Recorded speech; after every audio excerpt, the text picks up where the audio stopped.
जी exercise 2.4 और grade 12 इसमें question number 1 है।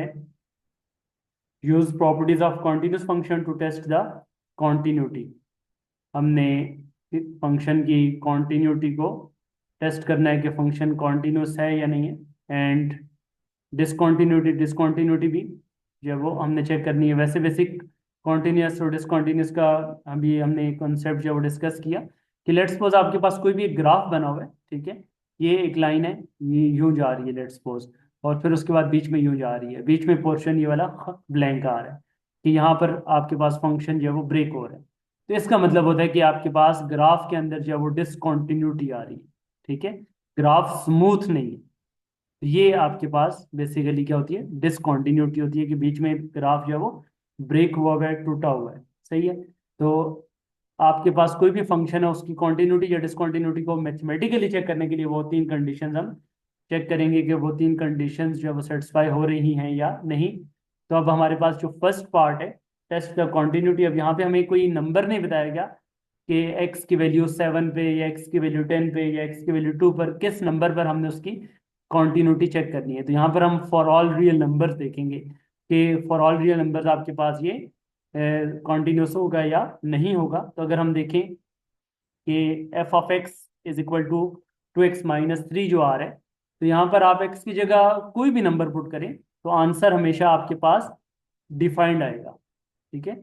आप एक्स की जगह यहाँ पर कोई भी नंबर ए पुट कर लें, ठीक है, कोई भी नंबर आप ए पुट कर लें, तो एफ ऑफ ए आपके पास यहाँ पर क्या आएगा, डिफाइंड ही आ रहा है, क्योंकि इन्फिनिटी नहीं बनेगा, ठीक है। कोई भी रियल नंबर पुट कर लें एक्सेप्ट इन्फिनिटी, इन्फिनिटी पुट करने के अलावा कोई भी रियल नंबर अगर हम पुट करें तो डिफाइंड आएगा।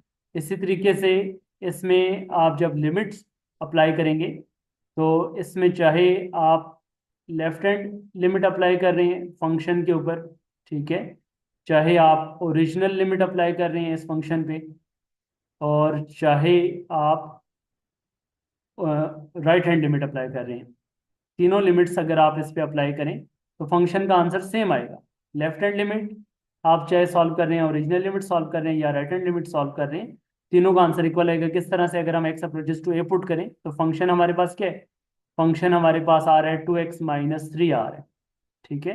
तो 2x-3 आ रहा है, तो चाहे आप ओरिजिनल फंक्शन में ये पुट करें, ओरिजिनल लिमिट पुट करें, चाहे राइट हैंड लिमिट पुट करें, चाहे लेफ्ट हैंड लिमिट पुट करें, एक्स अप्रोचेस टू ए अभी हम चेक करें, तो एक्स अप्रोचेस टू ए के ऊपर अभी हम चेक करेंगे कि क्या इन तीनों के आंसर सेम आ रहे हैं या डिफरेंट आ रहे हैं। तो यहाँ पे अगर हम देखें तो आंसर्स आपके पास तीनों में सेम आ रहे हैं। इसमें भी 2a-3 आ रहा है, इसमें भी 2a-3 आ रहा है, और यहाँ पर भी 2a-3 आ रहा है। All answers are equal. तो आप लिखेंगे सो लिमिट एग्जिस्ट।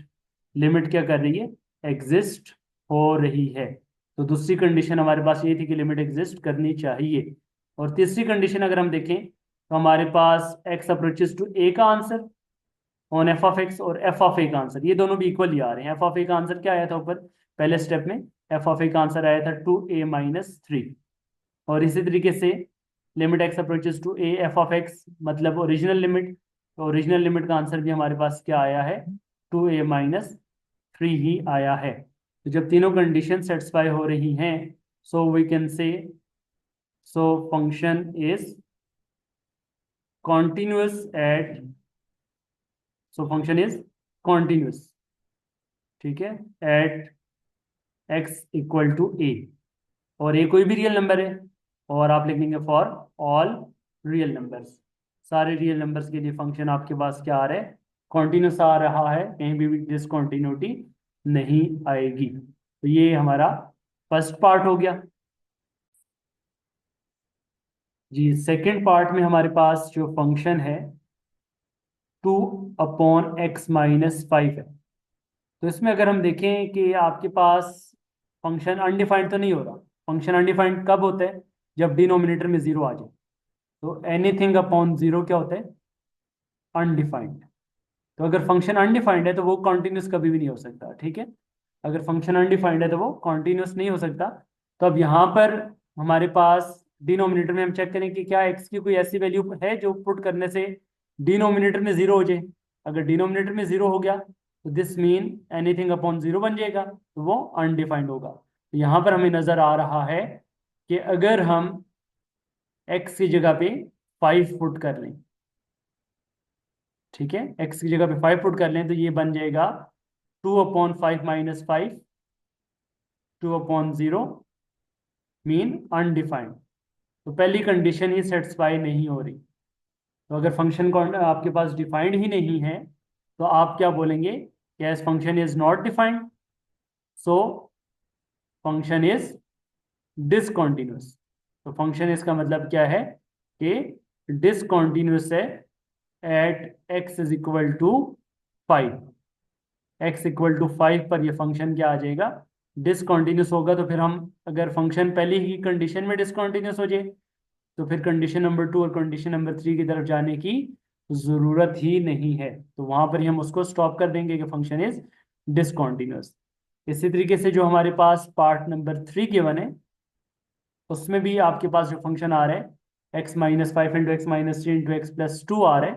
तो अब अगर आप डिनोमिनेटर में यहाँ पर x की जगह पे 3 पुट कर लें, एट x इक्वल टू 3, तो x इक्वल टू 3 पुट करने पे क्या होगा, ये आ जाएगा, न्यूमिनेटर तो आ जाएगा आपके पास 3-5/3 इंटू 3+2, ठीक है। तो ऊपर आपके पास आ गया -2 और नीचे आ गया 0 इंटू 5। तो anything upon zero is undefined. तो आपके पास फंक्शन x इक्वल टू 3 पर अनडिफाइंड हो गया। सेम इसी तरीके से एट x इक्वल टू -2, -2 पे क्या बनेगा, -2 -5, ये आ जाएगा -2 -3 इंटू -2+2। -2+2 कितना आ जाएगा, 0 आ जाएगा। -5 इंटू 0, तो ये भी आपके पास क्या आ जाएगा, -7/0, मीन दिस इज अनडिफाइंड।